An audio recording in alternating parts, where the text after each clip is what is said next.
Saudara, sejumlah korban banjir akibat luapan Sungai Krueng Daru di Desa Garut, Kabupaten Aceh Besar, Aceh terpaksa mengungsi ke gedung Sekolah Dasar Negeri Garut.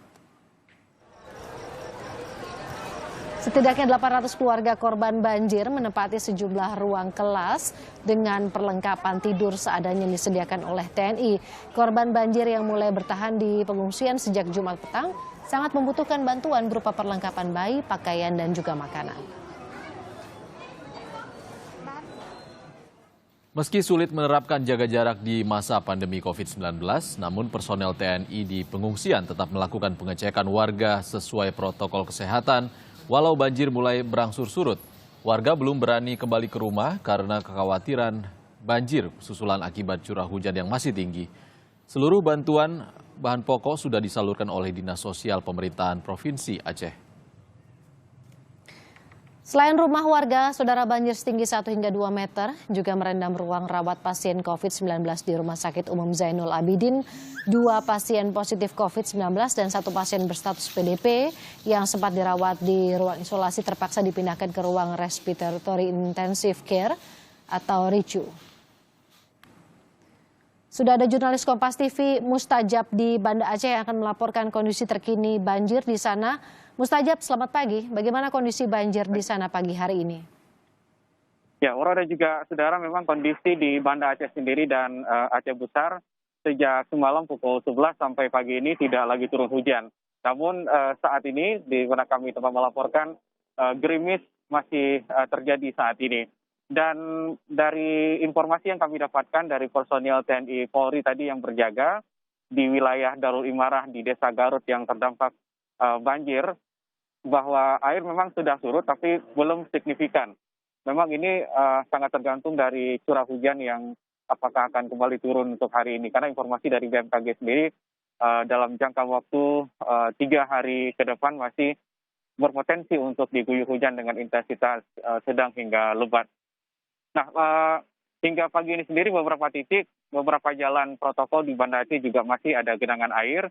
Nah, sejak hujan yang mengguyur Banda Aceh kemarin seharian, dari pagi hingga tengah malam tadi.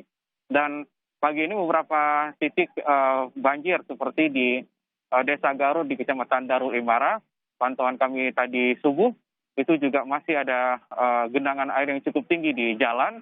Dan ini menyebabkan memang pengungsi yang ada di Desa Garut yang ditempatkan di SD Garut di Kecamatan Darul Imara, mereka masih bertahan di tempat pengungsian.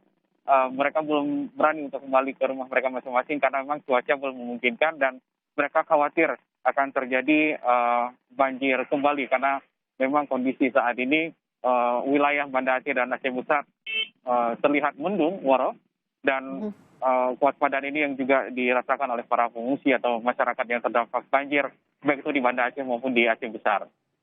Mustajab, tadi kami sempat menampilkan visual bagaimana kondisi warga yang saat ini berada di pengungsian itu harus berada di satu tempat dengan jumlah warga yang cukup banyak. Artinya seharusnya mereka melakukan physical distancing, jadi ini tidak bisa dilakukan. Apa yang kemudian diingatkan kembali oleh petugas kesehatan di sana atau mungkin pemerintah daerah? Ya, sejak evakuasi yang dilakukan oleh personil TNI dan Polri kepada warga di salah satu desa di Kecamatan Darul Imarah di Desa Garut, mereka sudah mengingatkan warga untuk tetap memperhatikan protokol kesehatan, baik itu menggunakan masker maupun juga menjaga jarak antar sesama. Demikian juga di tempat pengungsian, walaupun dengan kondisi tempat pengungsian yang ditempatkan di satu tempat, yaitu di gedung sekolah, dan mereka harus tidur di ruangan kelas, dan ini juga berdampak pada protokol kesehatan yang terus didengungkan pemerintah untuk mencegah penyebaran COVID-19. Tapi pihak personil TNI dan Polri selalu mengingatkan masyarakat atau warga yang mengungsi tersebut untuk tetap memperhatikan hal tersebut. Baik itu mencuci tangan setiap saat, kemudian tetap menggunakan masker dan bisa menjaga jarak antara sesama, walaupun barangkali ini sangat susah dilakukan di tengah pengungsian di mana mereka ditempatkan di satu tempat. Tetapi TNI dan Polri mereka terus menghimbau kepada warga yang mengungsi ini untuk tetap menjaga protokol kesehatan untuk mencegah penyebaran COVID-19 tersebut, Woro. Selain perumahan, ada juga rumah sakit Zainul Abidin yang kemudian juga terendam banjir. Ada 1 pasien COVID-19 yang terpaksa harus dipindahkan ruangannya. Bisa Anda ceritakan seperti apa kondisi di rumah sakit saat ini? Apakah masih banjir masih merendam kawasan rumah sakit atau seperti apa?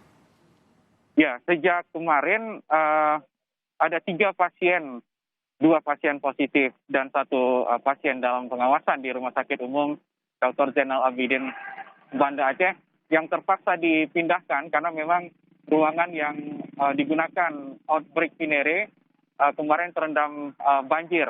Namun dipindahkan ke ruangan terdekatnya, yaitu ruangan RICU, Respiratory Intensive Care Unit, dan juga ada 1 ruangan lagi sebutan bisa digunakan juga, yaitu ruang perawatan thalassemia yang mampu juga menampung hingga belasan pasien.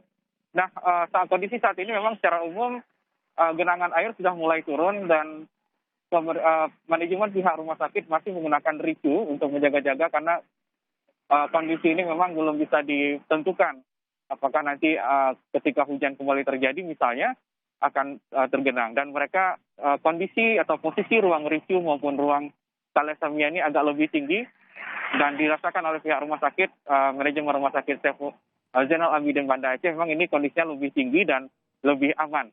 Sehingga 2 pasien COVID-19 yang positif dan 1 PDP, mereka sudah dipindahkan ke 2 ruangan ini, ke ruangan RICU maksud kami, sejak kemarin, sejak ruangan outbreak Cinere ini banjir dan tidak bisa ditempati oleh para pasien COVID-19 ini.